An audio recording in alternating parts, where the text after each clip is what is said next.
Welcome back, listeners, to Occult Archives, the deep dive where we, crack open some of history's most feared books and get a little spooked. Spooked, intrigued, definitely challenged. Right, challenged. Challenged to understand how people, really believed this stuff. Well, that's the fun of it, right? Trying to get inside the heads of folks who lived in a world where, spilling salt was practically a death sentence.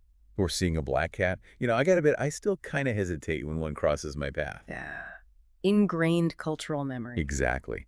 And that's what we're diving into today, Mysteries of All Nations by James Grant.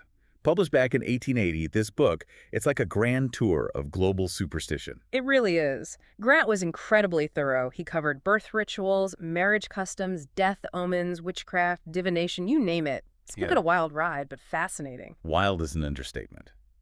And that's just what we like here on Occult Archives. So buckle up, listeners, as we take you on a journey through the beliefs that shaped civilizations. And maybe still echo in our own lives in ways we don't even realize. First up, we got to talk about those major life events. The big three: birth, marriage, death. Grant, he lays out this incredible array of superstitions surrounding these milestones. It's amazing how much ritual and meaning people layered onto these already significant moments. Take weddings, for example. Yes. In Germany and Holland, forget those fancy venues and caterers. It was all about, ensuring a fruitful union. Yeah. Grant talks about this tradition of throwing corn, not rice, corn. Corn. That's kind of interesting. Absolutely. Corn was seen as a powerful symbol of fertility, lots of kernels, lots of potential for offspring. It was a way to literally sow the seeds of a prosperous family. Ah, makes sense. And then there was this whole thing about drinking wine from a cup and then smashing it. Oh, yeah. Talk about a dramatic toast. That symbolized the unbreakable bond of the marriage, the idea that, once that cup is shattered, there's no going back. No pressure there. And just to top it off, in some cultures, they would present the bride with a roasted hen and an egg. Again, the symbolism is pretty clear there. The hen, of course, representing motherhood, and the egg, new life. Right. It's like they were trying to imbue every single aspect of the wedding with these hopes for a flourishing family and future. It makes you think twice about those wedding favors we get today, huh? Speaking of heavy symbolism, death rituals were a whole other level. Grant details some really striking customs in Jewish tradition. Oh, yeah, like tying the thumbs of the deceased together. I remember reading about that and wondering, why? It's not like they're going to come back to life and, start thumb wrestling or something. Exactly. But it wasn't about practicality. It was believed to help protect the soul from evil spirits in the afterlife. Kind of like a spiritual seatbelt. Something like that. And placing an egg in wine and anointing the head, these were likely acts of purification, trying to ensure the deceased was ready for their journey to the other side. The other side. It's incredible how much people grapple with that idea of what happens after we die. Absolutely. And that's reflected in so many of these rituals, even something like kissing the deceased's big toe. Oh, yeah, that one was interesting. It was a way to ask for forgiveness one last time, a final chance to, settle any unresolved issues before facing judgment. Talk about a toe-curling tradition. Okay, sorry. But even throwing a brick after the body. That seems harsh, but it was symbolic of cutting ties with the deceased, a way to release them and move on. Letting go. And then there's the whole walking around the grave 7 times, each person hammering a nail into the coffin. That was heavy, really drove home the finality of death. And Grant points out that's probably where we get the saying, "I'll drive a nail into your coffin" from. Wow. So it was a literal thing first. It was. And finally, you have everyone throwing earth into the grave. Really emphasizes that shared grief and loss. It's like the community is coming together to bury the deceased and, bury their grief as well. Powerful stuff. Now, from rituals to, let's call it fortune-telling. Grant covers all sorts of divination practices, and some of them are just plain weird. Weird, but also kind of understandable. Like the Hebrews staring into their wine cups, trying to find meaning in how the light sparkled.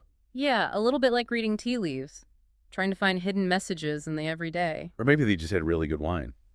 Possibly. But then you have things like casting lots, which was actually quite common across many cultures. Leaving it up to fate, chance, or the gods. Right. It suggests this universal human need to know what the future holds, even if it means surrendering control.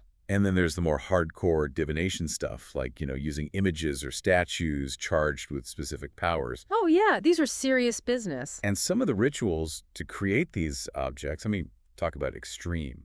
We're talking about a human sacrifice here. Some accounts describe using parts of a sacrificed child, particularly the firstborn son. It's a stark reminder of how far people were willing to go to gain insight into the future. It's disturbing. But it shows just how real this belief in the power of these objects was. They believed that these images, created under specific astrological conditions, could act as conduits to the divine. And then there were the observers of times.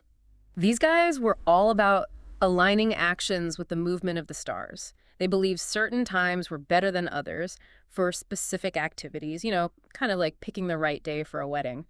But on a cosmic scale. So it wasn't just reading the stars, it was living by them. Exactly. And then, of course, you had the more everyday omens. All the everyday omens. Dropping a piece of bread, a broken shoelace. The sneeze, a staff falling over. It's like every little thing was potentially a sign from the universe. A message, a warning, an indication of good or bad luck to come. I mean, I can't imagine living in a world where, tripping over a rock could send you into a panic. It speaks to a very different relationship with the world around them, a sense that everything was interconnected and potentially meaningful. Now let's talk about the folks who really knew how to work the unseen world witches and wizards. Oh, yes. These were figures both feared and, in some cases, sought after. The Hebrews, for example, believed that witches could do some seriously freaky stuff. Like causing harm, changing their appearance. And apparently seducing young women. Classic witchy behavior. That fear of witches preying on innocent maidens is a recurring theme in folklore across many cultures. It's like a primal fear, right? Absolutely. And then you have those ancient enchantments, the summoning of beasts, swarms of insects, venomous snakes, all sorts of creepy crawlies. Ugh, that's just nightmare fuel. It really is. But it illustrates the belief that witches could tap into these raw, primal forces of nature. And then there were the wizards, who are often seen as like interpreters of dreams, seers, those who could predict the future. They were consulted for guidance on important decisions. But get this, the Hebrews had some pretty strict laws against them. Both the wizards and the people who went to them for advice could be stoned to death. Talk about high stakes for a tarot reading. Right. It shows how deeply suspicious people were of those who claimed to have this kind of knowledge. It was seen as a threat to the established order, something to be feared and controlled. And necromancy. Oh, don't forget necromancy. Yes, the practice of communicating with the dead. The Jews would fast and then go sleep in cemeteries, try and make contact with spirits. A very direct and, let's be honest, kind of spooky way to get in touch with the other side. Spooky is one word for it. Now let's hop over to ancient Greece, shall we? The land of gods, heroes, and of course, a healthy dose of superstition. Their origins, though, are still kind of murky.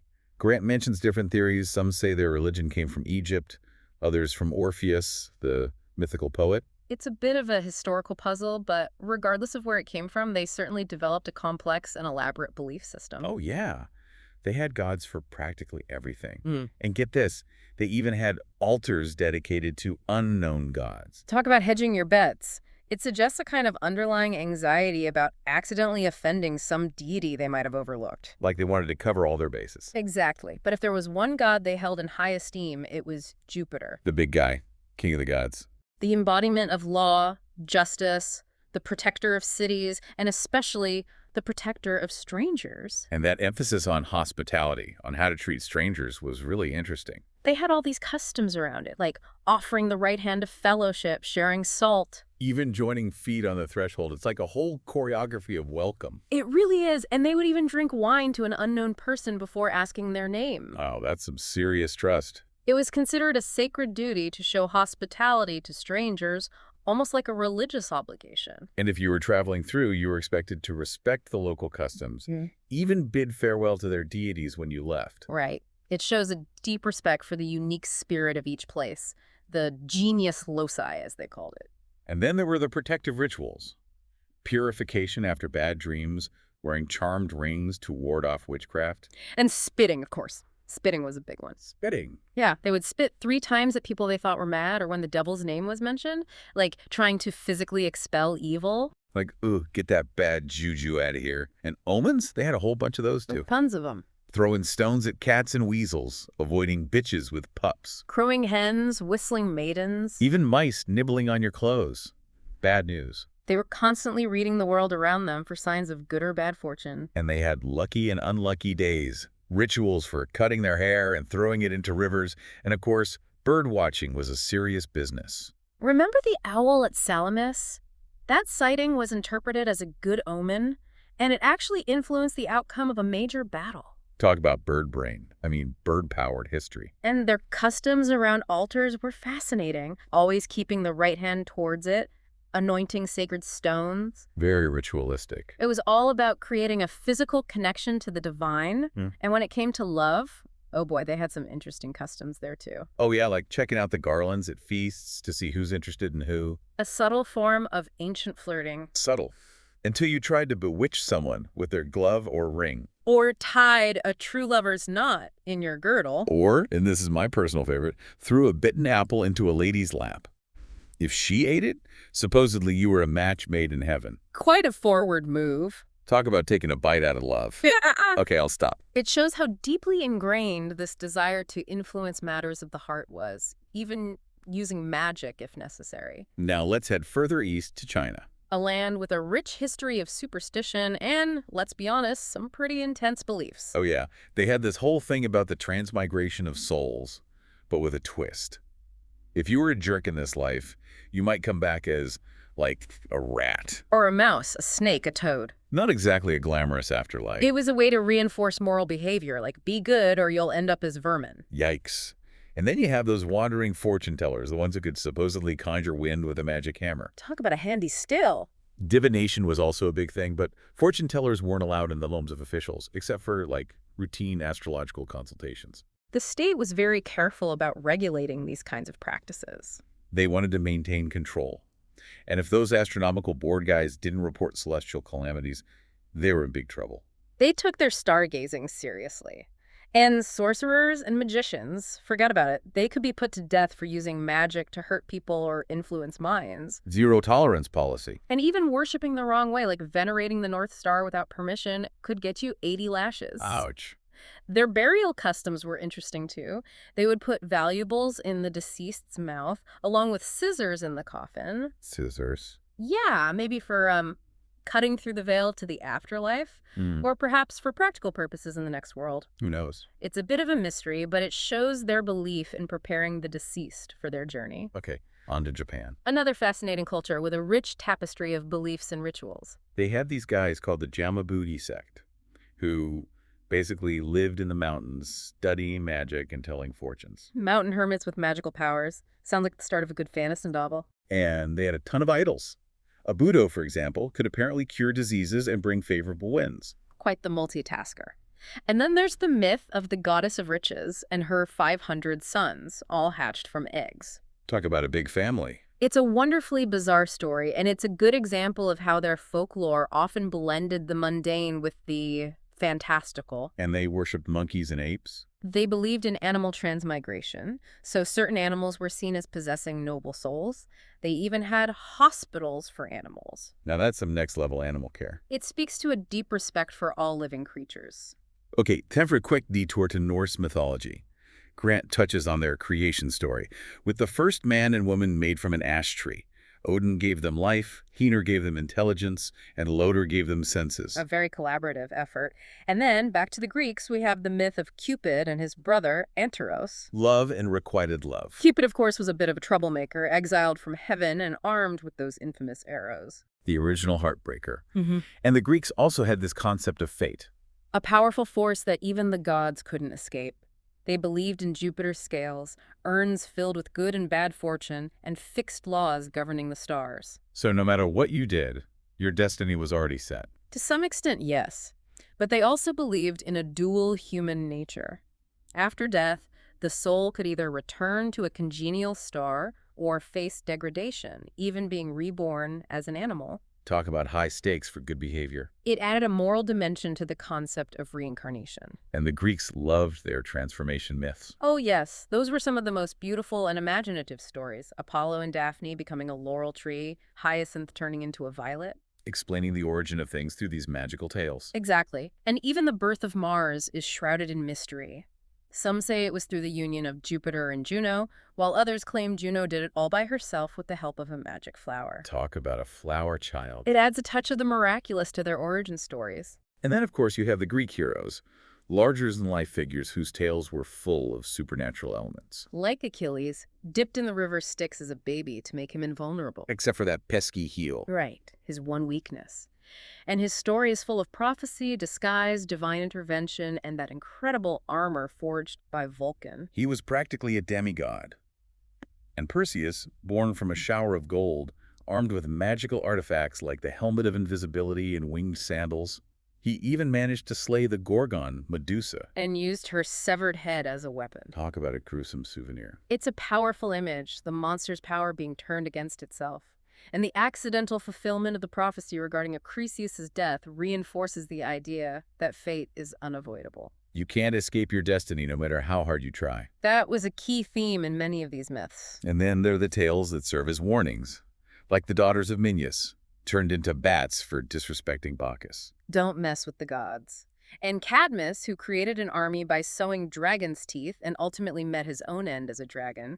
Talk about a full circle moment. These transformations often serve as moral lessons or explanations for the origin of creatures and places, like Halcyonian Ceyx, transformed into kingfisher birds. A poignant tale of love and loss. And Hercules, the epitome of a hero, who met a tragic end but ascended to godhood. The ultimate reward for a life of trials and tribulations. Jason and the Argonauts, their quest for the Golden Fleece, aided by Medea's magic, facing fire-breathing bulls and dragons. It's a classic adventure full of supernatural challenges. And Medea herself is such a fascinating character, a powerful sorceress who helps Jason, but ultimately turns against him in a fit of rage. Love and revenge, all wrapped up in one. And let's not forget the sacrifice of Iphigenia, a stark reminder of the sometimes cruel demands of the gods. And the more obscure myths, like the miraculous births of Orion and the Palisi twins, the Palladium that protected Troy, Paris's fateful judgment, Pentheus' defiance of Bacchus,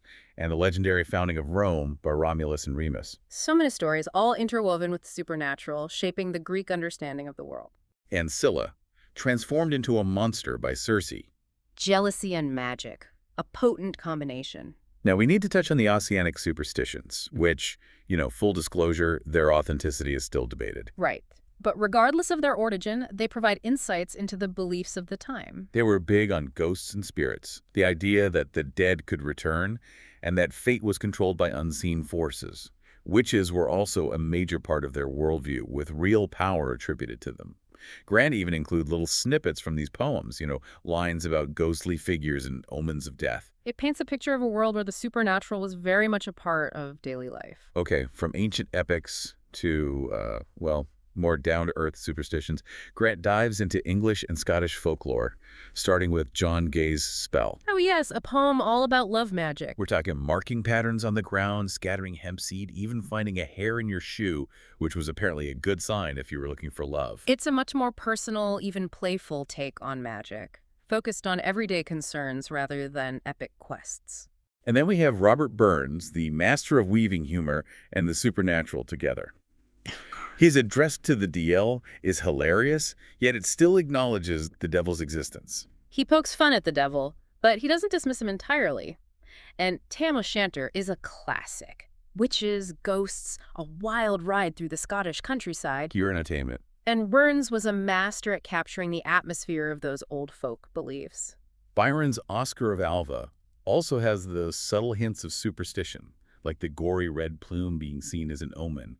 Coleridge's The Devil's Thoughts is full of dark imagery, and The Witch of Fife is all about, encounters with witches and their magical powers. It's fascinating to see how these beliefs found their way into literature, shaping the stories people told and the way they saw the world. And then there's Matthew Lewis's The Bells, where Lucifer himself goes up against those holy dolls, the ones believed to have protective powers. A classic battle of good versus evil, with those sacred objects acting as a shield against demonic forces. And finally, we have the Native American legend of Oseo and Owini. A beautiful tale of transformation, love, and the spirit world. It's a reminder that these themes are universal, found in cultures across the globe. Absolutely. Now, Grant makes an interesting point. Superstition wasn't just for the common folk. It affected everyone, from peasants to philosophers, even monarchs. No one was immune. He gives examples of Scottish kings being heavily influenced by superstition. Fergus I, for instance, was crowned on the Stone of Destiny, which was believed to have magical powers. That stone has a long and fascinating history. And kings would consult oracles, look for omens before battles, the whole 9 yards. They were just as eager to know the future and ensure their success. Grant even tells the story of King Nephilocus, who received a prophecy from a necromancer that he would be killed by his best friend. Talk about a bad fortune cookie. And guess what?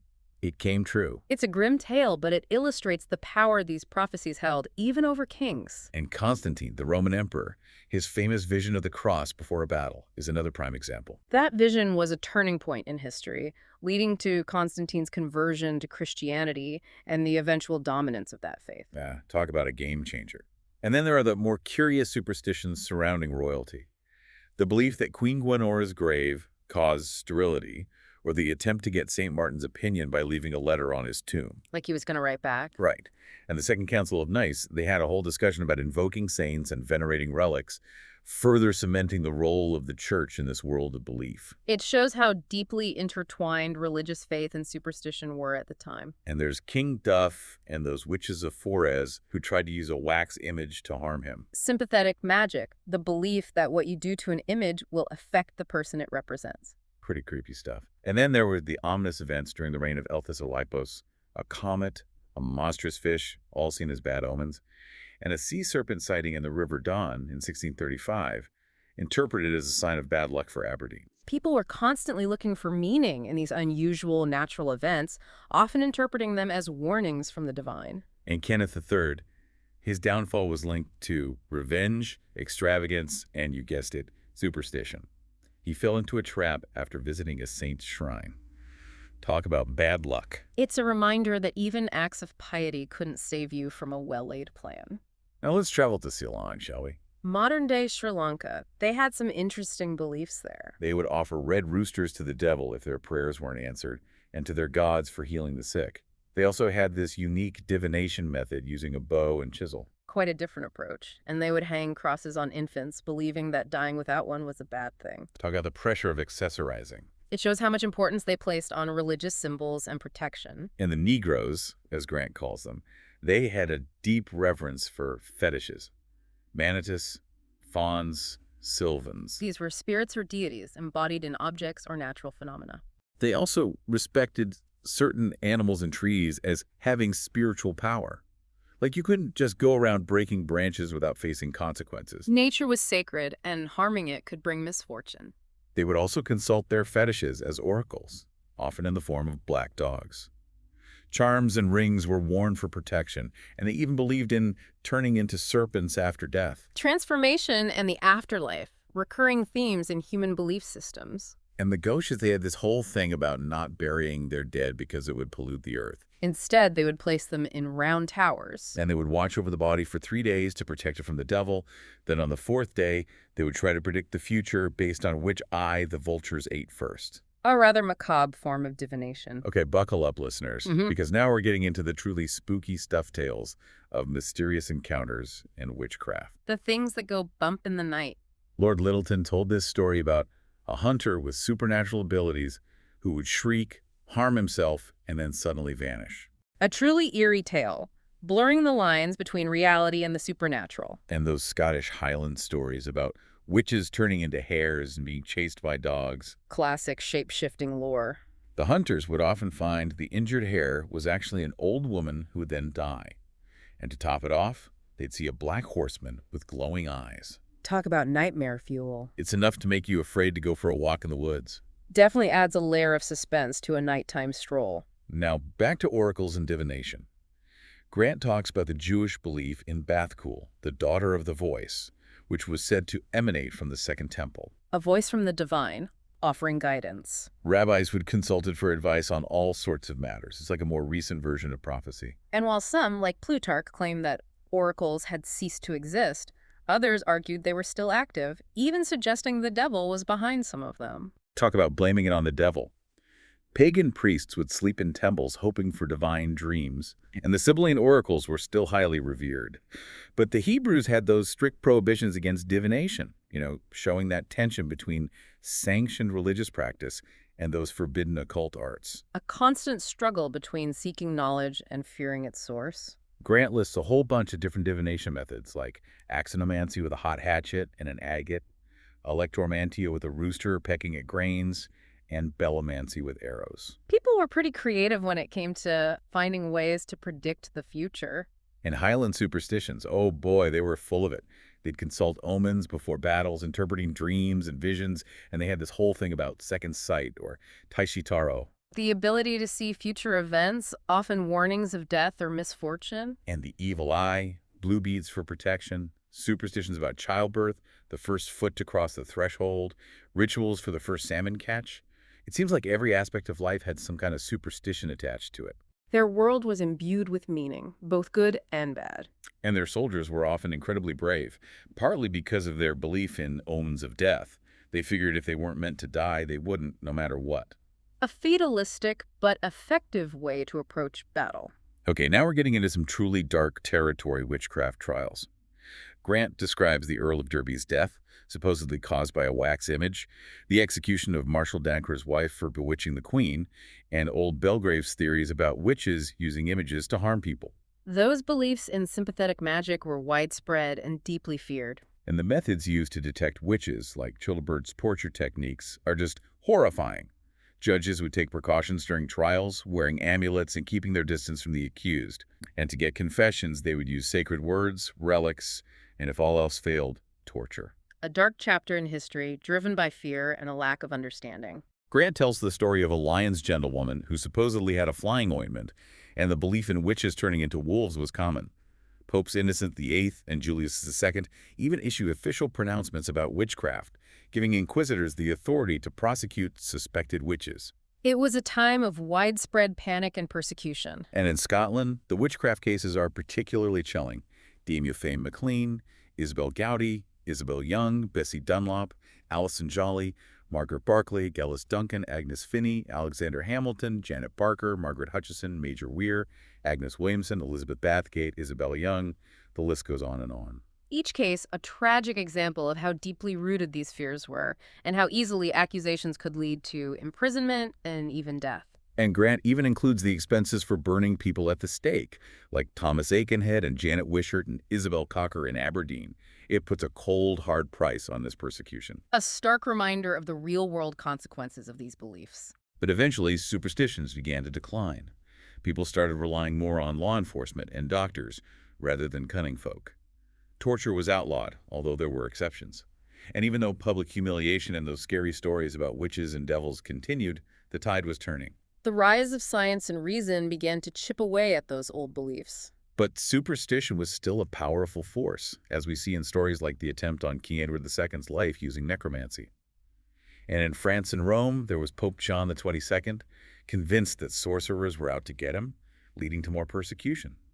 King Philip blamed the lepers for poisoning wells, and the Jewish community was also targeted. Fear and paranoia often led to scapegoating and injustice. And there were those bizarre stories about toothache being cured only by those with occult knowledge, and a French astrologer being strangled by a demon. Plus, more witch trials in Bern and Navarre, including the case of Maria Renata, the sub-prioress.